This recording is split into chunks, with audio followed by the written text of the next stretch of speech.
Good day, everybody. Jay Burton here. It's another absolutely beautiful day out here in northern Wyoming. Today, I'd like to share with you the hazards of owning snakes. Yeah, there are hazards. First is, you get one, you can't just stop at one. You're going to want to get more. You get a corn snake and you start raising it, and you find out, they only eat about once a week, so then you're like, well, maybe I'll get another one. And then you get a red-tailed boa. And red-tailed boas come in all kinds of flavors. You got the regular boa constrictor, and then you got the albino, and you got the sun glow, and then you want to get a little bit more, and you get a ball python, and ball pythons come in all kinds of flavors. There's also the albino, and there's a piebald, and the cinnamon, and the sun glow, and the brandy, and the black, the ebony ones, and I mean, you just got a whole list of all these flavors of ball pythons and patterns and colors and so on and so forth. And by now, you're probably up to about 5 snakes.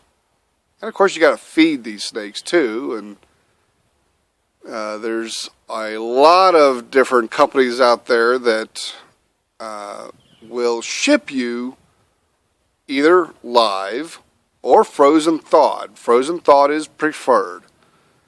And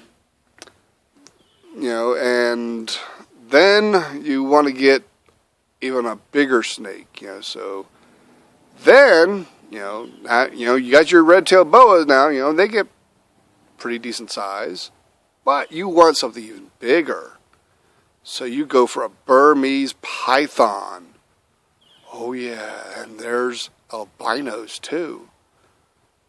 And then once you have your Burmese python for a while, and those get expensive to feed. Even though they only feed about once a week, for a while, then you move up to large rat and jumbo rats, and then small bunnies, and then medium-sized bunnies, and then big bunnies, and then pretty soon, you're feeding them cows. Or calves, anyway. Yeah, once every couple months. Next, you gotta find the space to keep them all in. Yeah, you gotta find the space. You find a little cubby hole in your bedroom. Have a little aquarium for your corn snake, and then you gotta find another bigger aquarium for your red-tailed boa. Then you gotta get an even bigger aquarium when they get even bigger. Then you gotta get a nice big aquarium for your Burmese python, and then as you move up, you got your retics, and retics, they get really big. They get like 25 feet long. Yeah. And they are heavy. And if you're feeling really brave, you get yourself an anaconda. And you got to have a whole room just for them, because you got to have a water habitat for them. Next, problem number 3, you're going to want to take these guys out in public. Especially if it's really nice outside, like it is right now in Florida. Not here. Still got a little bit of snow on the ground. During the summertime, we take our kids out. We take our snakes out in public.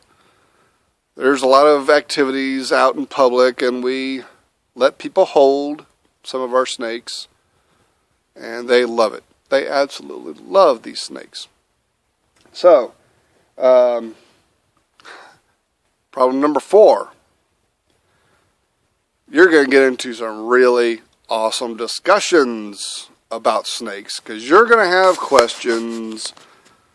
How often do I feed? Well, they're getting ready to shed right now.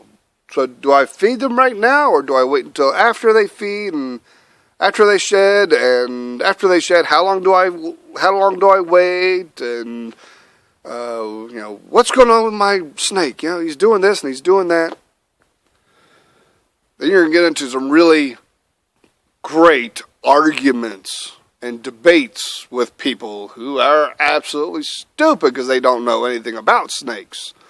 They've watched the movies, they watched the movie Anaconda, which is all Hollywood. They've watched the movie Snakes on a Plane, which is supposed to scare people. They got no clue.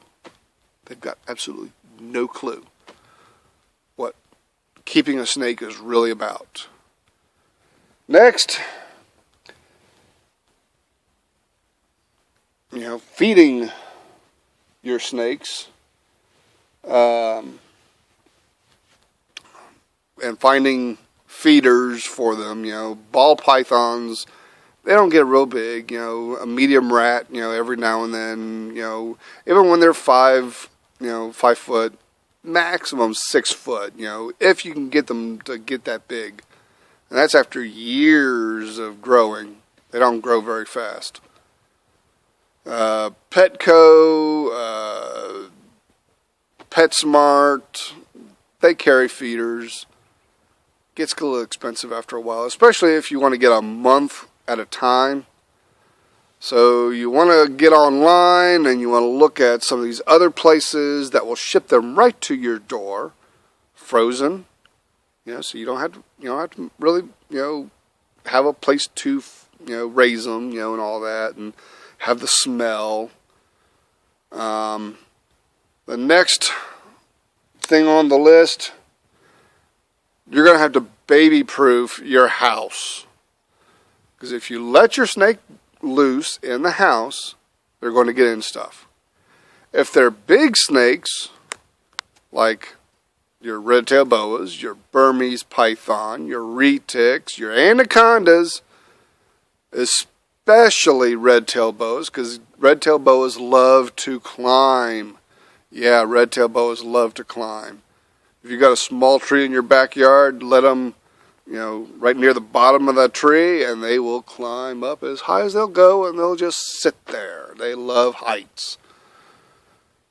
If you have counters in your kitchen, they will climb up onto the counter, and they will knock every single thing off. That's just the way they are. Next, another problem. You're going to lose Facebook friends, because you're going to post pictures of your snakes on Facebook, and there's people out there, they just don't like snakes because they are stupid and they don't want to learn about snakes. So you're going to lose friends, on Facebook. And then another side of that is you will gain a lot of people that really love snakes. You're going to meet some people, hey, I got snakes too. And you'll gain friends. And last but not least, even though even though snakes don't have ears and they can't hear, you talk to them. You say, "Oh, you're such a good boy. I love you. Yes, you're such a good boy." Yeah, you'll talk to your snakes. Well, I love my snakes. I absolutely love them. I think everybody should have one. Well, anyways, talk to you later. Bye.